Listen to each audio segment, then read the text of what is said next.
Let's close the eyes and sit in a comfortable meditation posture. Allow the awareness to go deep and contact the silence that's always there deep in the mind.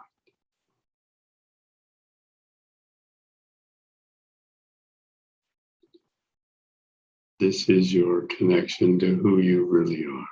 This is the silent witness.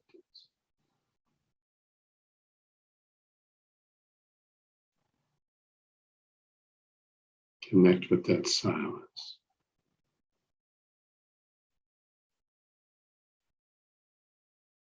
Become that silence.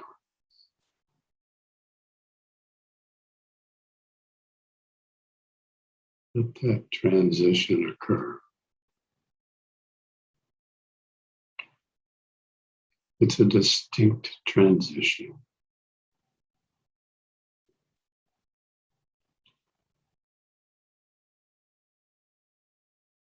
The body sits up effortlessly.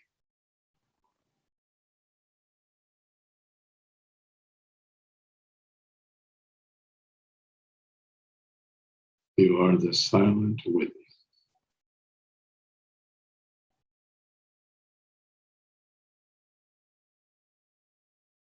Now listen to the Yoga Vasishta.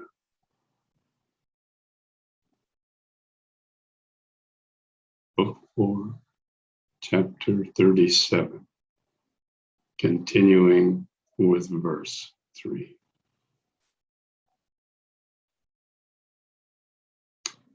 But as the motion of the waters on the surface does not affect the waters in the depth of the sea, so the fluctuations of the changing scenes of nature make no alteration in the ever tranquil spirit of Brahman.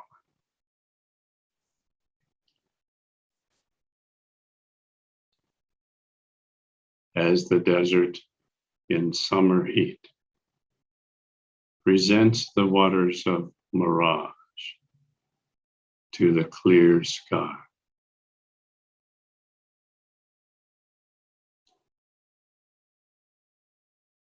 so the false world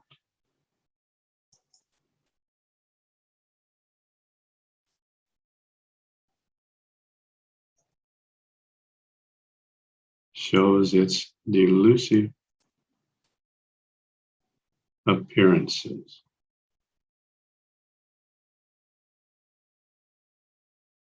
to the mind.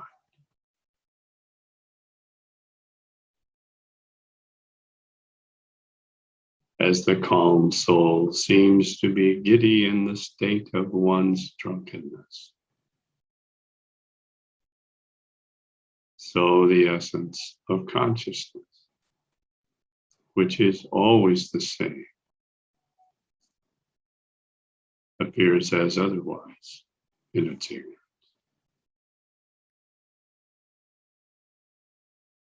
The world is neither a reality nor unreality. It is situated in consciousness, but appears to be placed outside. It is not separate from the soul, although it seems to be different from it, as the ornament appears to differ from its gold. Brahma, the soul of yours, whereby you perceive form and figures and sound and smell, is the supreme Brahman, pervading all things. That silent witness, being one in many and inherent in all external objects, cannot be thought of as being different from those that appear other than itself.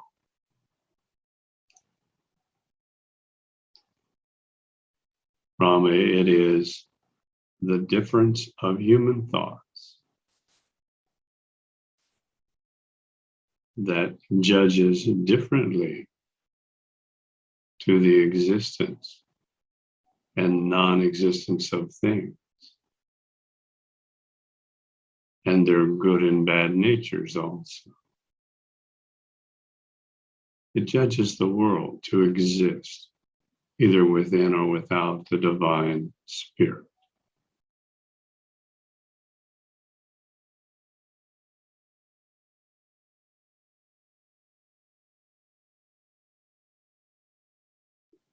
It is the difference of individual karmic traces formed together into the ego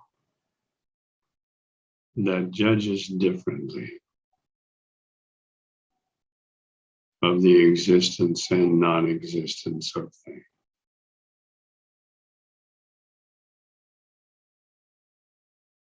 The ego determines the good and bad natures also.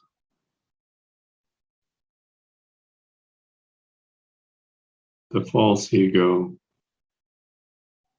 made of the individual karmic traces, judges the world to either exist within or without the divine spirit.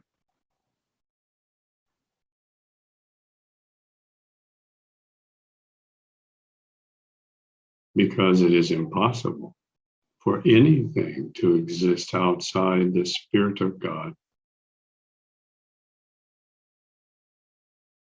It was the Spirit that willed to become many.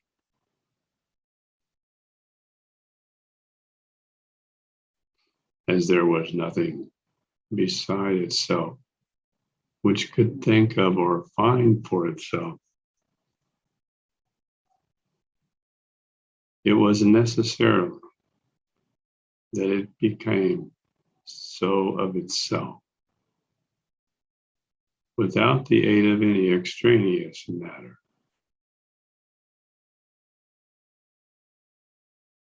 Therefore, the will to do this or that or try for one thing or other does not relate to the soul, but to the ego, the false ego of the karmic traces.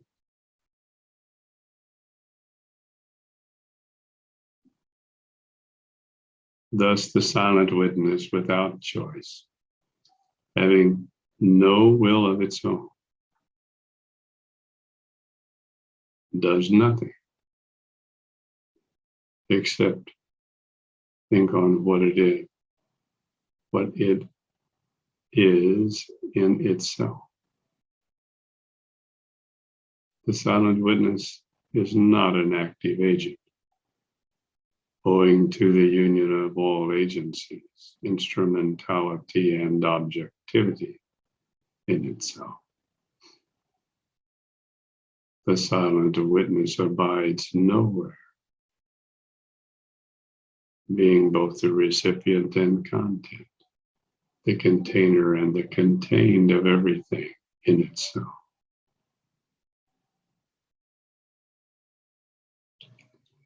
Neither is the silent witness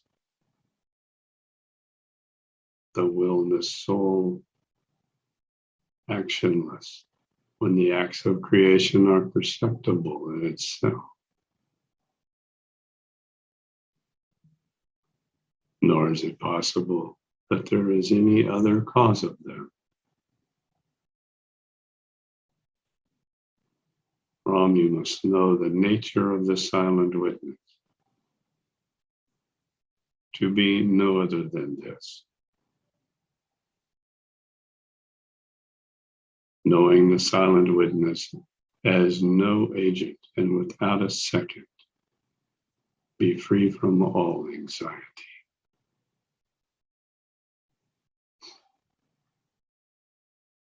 I will tell you more. Though you may continue to do many great acts here, yet tell me in a word, What do you do that is worth doing?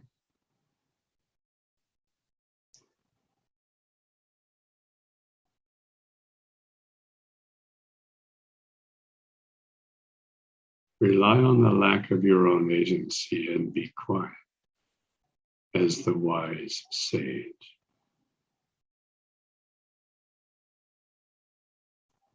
Remain as calm and still as the clear ocean when unshaken by breeze.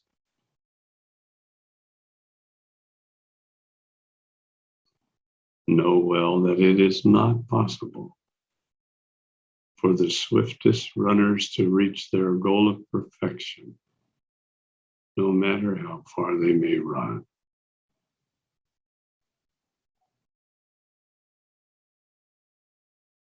You must balance your individual karmic traces.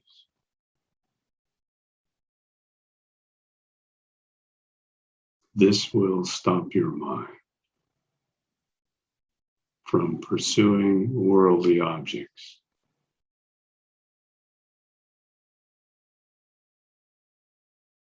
Always persist in meditation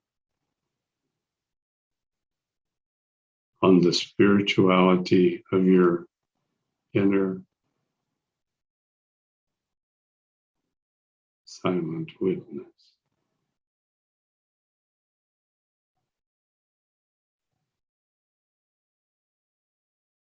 Chapter 38. The same stillness of spirit. The mind as the agent.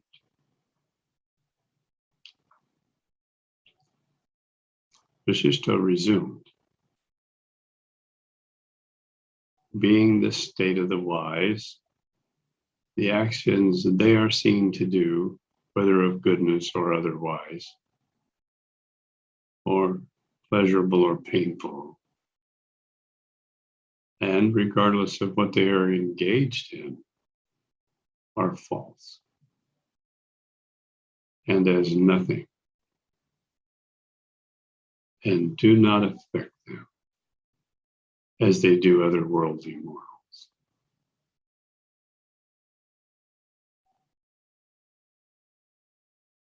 For what is a person's action other than the exertion of individual karmic traces? These are the mental and voluntary energies with a fixed determination and desire of performing some physical act. The action of a man is defined to be the production of an act by appliance of the proper means, the exertion and action of the body in conformity with one's ability, and the completion of the effect compatible with one's intention, together with the enjoyment of the result of such agency. Moreover, whether a man is agent or no agent of an action, whether he goes to heaven or dwells in hell, his mind is subject to the same feelings as the desires that he has in his heart. Hence, the agency of the ignorant arises from their wishing to do a thing, whether they do it or not. But not so of the wise, who, having no will, are not culpable even for their involuntary action. Untutored minds are full with the weeds of vice,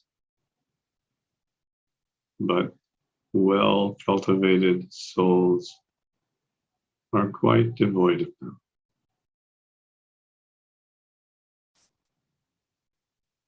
He who has the knowledge of truth becomes relaxed in his earthly desire. Though he acts his part well, he does not long eagerly for its result like others do. He acts with his body, but with a quiet, unconcerned mind. When successful, he attributes the gain to the will of God.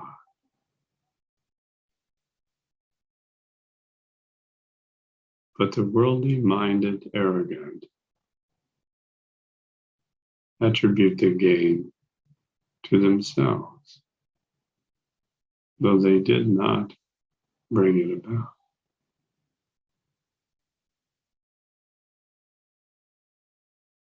Whatever the mind intends truly comes to pass. And nothing is achieved without the application of the mind. Therefore, the agency belongs to the mind and not to the body. The world proceeds from the divine mind. The world is a development of the mind, and it is situated in the infinite and eternal mind. Knowing all things to be manifestations of the powers of consciousness.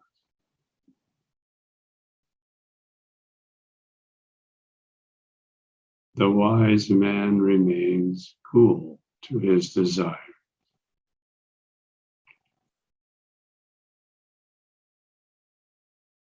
In moksha level 1, the desires remain, but they are on the periphery. They are not part of the central stillness of the mind. The mind has gone. There is no mind. There are no thoughts.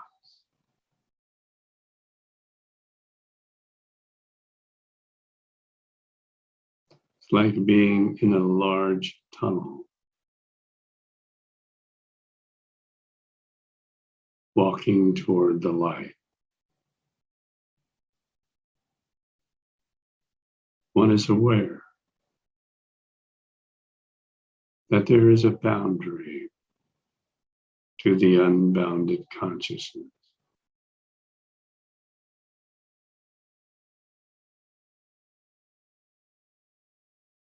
Yes, we feel we exist as pure, unbounded consciousness, but there is somehow a boundary in that unboundedness.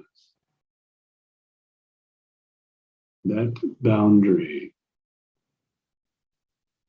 consists of the walls of the tunnel, consists of the remaining karmic traces that have yet to be balanced. Why are they not balanced?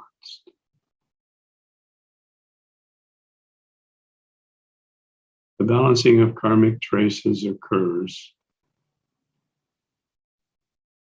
when the opposite of the karmic trace touches it.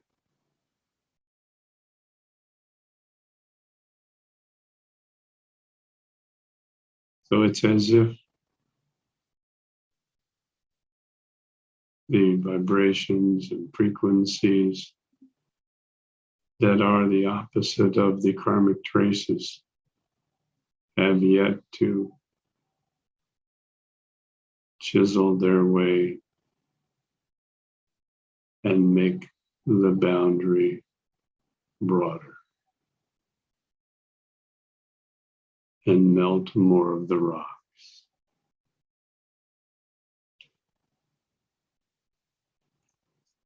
There are these fantastic tunnel boring machines that use lasers.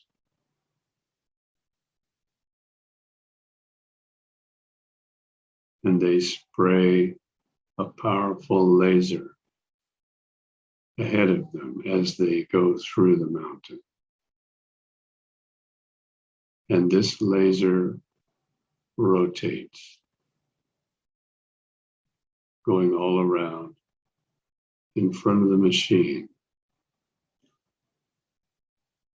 And as it touches the rocks in the mountain, those rocks vaporize.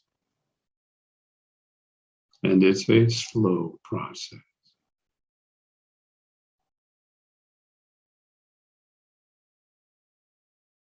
But eventually, the machine reaches the other side of the mountain range. All the rocks in its path have been vaporized. And the tunnel breaks open into the sunshine. This is exactly our process.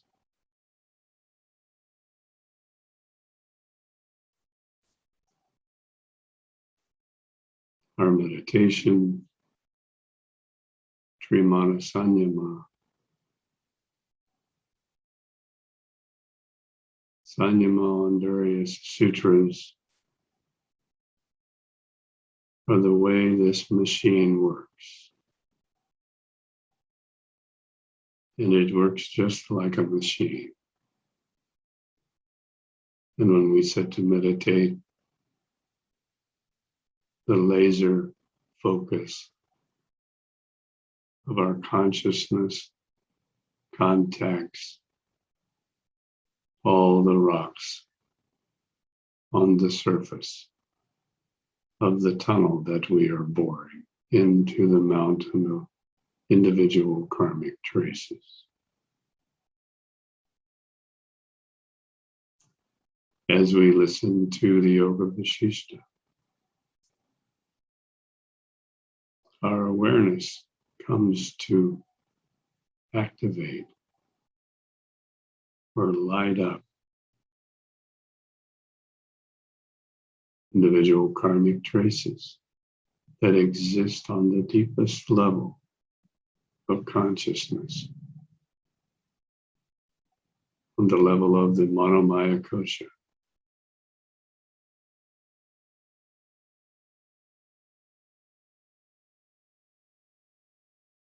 And these karmic traces are enlivened.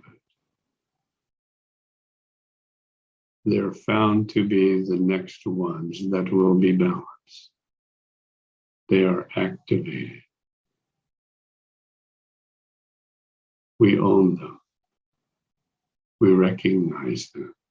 The thoughts that arise as we're reading the Yoga Vasishta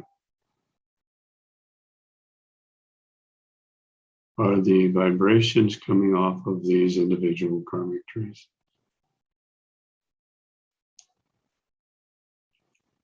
We don't pay any attention to these thoughts.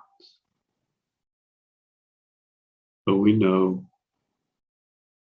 here's another rock to be balanced.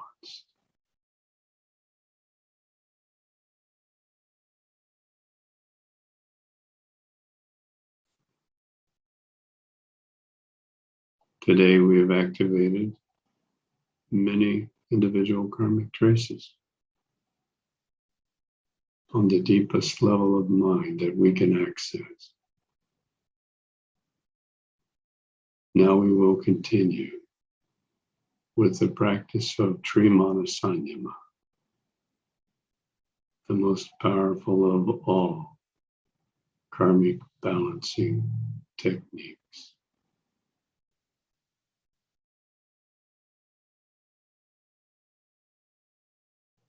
And we will balance all the karmic traces that have been enlivened today.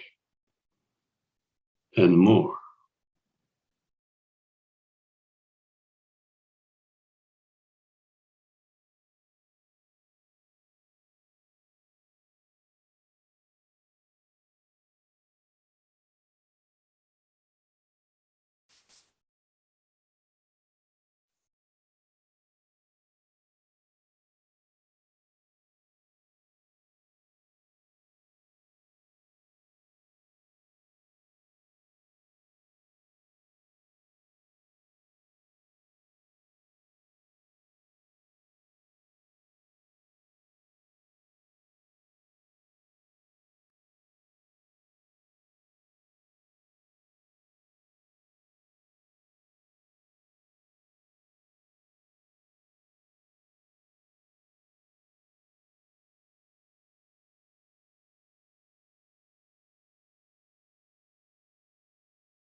to death.